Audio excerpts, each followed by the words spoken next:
ಕೇರಳ ಕರ್ನಾಟಕ ಗಡಿ ಪ್ರದೇಶದ ಕುಂಜತೂರು ಸರ್ಕಾರಿ ಎಲ್ಪಿ ಶಾಲೆಯ ಪ್ರವೇಶ ದ್ವಾರದ ಸಮೀಪದಲ್ಲಿ ಸ್ಥಾಪಿಸಲಾದ ಹೈ ವೋಲ್ಟೇಜ್ ವಿದ್ಯುತ್ ಟ್ರಾನ್ಸ್ಫಾರ್ಮರ್ ಸ್ಥಳೀಯರಲ್ಲಿ ಆತಂಕವನ್ನ ಸೃಷ್ಟಿಸಿದೆ. ಶಾಲೆಗೆ ಆಗಮಿಸುವ ನೂರಾರು ಮಕ್ಕಳ ಪ್ರಾಣ ಭದ್ರತೆಗೆ ಇದು ಅಪಾಯಕಾರಿಯಾಗಿರುವುದಾಗಿ ಪೋಷಕರು ಹಾಗೂ ಊರವರು ತಮ್ಮ ಕಳವಳವನ್ನ ವ್ಯಕ್ತಪಡಿಸಿದ್ದಾರೆ. ಶಾಲೆಯ ಕಟ್ಟಡಕ್ಕೆ ಸಮೀಪದಲ್ಲಿಯೇ ಈ ಟ್ರಾನ್ಸ್ಫಾರ್ಮರ್ ಸ್ಥಾಪನೆಯಾಗಿದ್ದು, ಯಾವುದೇ ಸಮಯದಲ್ಲಾದರೂ ವಿದ್ಯುತ್ ದುರಂತವು ದೈಹಿಕ ಹಾನಿಗೆ ಕಾರಣವಾಗಬಹುದೆಂಬ ಭೀತಿ ಎದುರಾಗಿದೆ. ಶಾಲಾ ಸಮಯದಲ್ಲಿ ಮಕ್ಕಳು ಆಟ ಆಡುವಾಗ ಅಥವಾ ಗುಂಪುಗಳಾಗಿ ಸಂಚರಿಸುವಾಗ ಇದೀಗ ಸ್ಥಾಪನೆಯಾಗಿರುವ ಹೈ ವೋಲ್ಟೇಜ್ ವಿದ್ಯುತ್ ಟ್ರಾನ್ಸ್ಫರ್ ಸಮೀಪ ತೆರಳುವ ಸಾಧ್ಯತೆ ಹೆಚ್ಚಾಗಿರುವ ಹಿನ್ನೆಲೆಯಲ್ಲಿ ತುರ್ತು ನಿರ್ವಹಣೆಯು ಅಗತ್ಯವಾಗಿದೆ.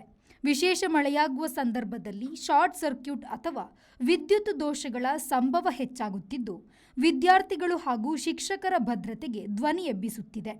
ಶಾಲಾ ಆವರಣವೇ ಆಟವಾಡಲು ಹಾಗೂ ವಿದ್ಯಾರ್ಥಿಗಳಿಗೆ ಸಮೂಹ ಚಟುವಟಿಕೆಗಳಿಗೆ ಬಳಸಲಾಗುತ್ತಿದ್ದು, ಟ್ರಾನ್ಸ್ಫಾರ್ಮರ್ ಈ ಭಾಗಕ್ಕೆ ಅತಿ ಸಮೀಪದಲ್ಲಿ ಸ್ಥಾಪಿತಗೊಂಡಿರುವುದು ಆತಂಕಕ್ಕೆ ಕಾರಣವಾಗಿದೆ. ಕೆಲವು ದಿನಗಳ ಹಿಂದೆ ಇದೇ ರೀತಿಯ ಬೇಜವಾಬ್ದಾರಿಯಿಂದ ಕೇರಳದ ಶಾಲಾ ಪರಿಸರದಲ್ಲಿ ಸಂಭವಿಸಿದ ಒಂದು ಅಪಾಯಕಾರಿಯಾದ ವಿದ್ಯುತ್ ಅಪಘಾತದಲ್ಲಿ ವಿದ್ಯಾರ್ಥಿಯೊಬ್ಬ ಸಾವನ್ನಪ್ಪಿರುವುದು ಈ ಬಗ್ಗೆ ಬೇಹುಗಾರಿಕೆ ಮತ್ತು ಎಚ್ಚರಿಕೆ ವಹಿಸಿದೆ. ಸ್ಥಳೀಯ ಪ್ರಾಧಿಕಾರಗಳು ಹಾಗೂ ವಿದ್ಯುತ್ ಇಲಾಖೆಯು ತಕ್ಷಣವೇ ಈ ಬಗ್ಗೆ ಎಚ್ಚೆತ್ತು ಇದರ ವಿರುದ್ಧ ಕ್ರಮವನ್ನು ಕೈಗೊಂಡು ವಿದ್ಯಾರ್ಥಿಗಳ ಹಾಗೂ ಸಾರ್ವಜನಿಕರ ಸುರಕ್ಷತೆಯನ್ನು ಖಚಿತಪಡಿಸಿಕೊಳ್ಳಬೇಕೆಂಬುದು ವಿದ್ಯಾರ್ಥಿಗಳು, ಪೋಷಕರು ಹಾಗೂ ಊರವರು ಒತ್ತಾಯಿಸಿದ್ದಾರೆ. Rehman Udyavara, V4 news, Manjeshwar.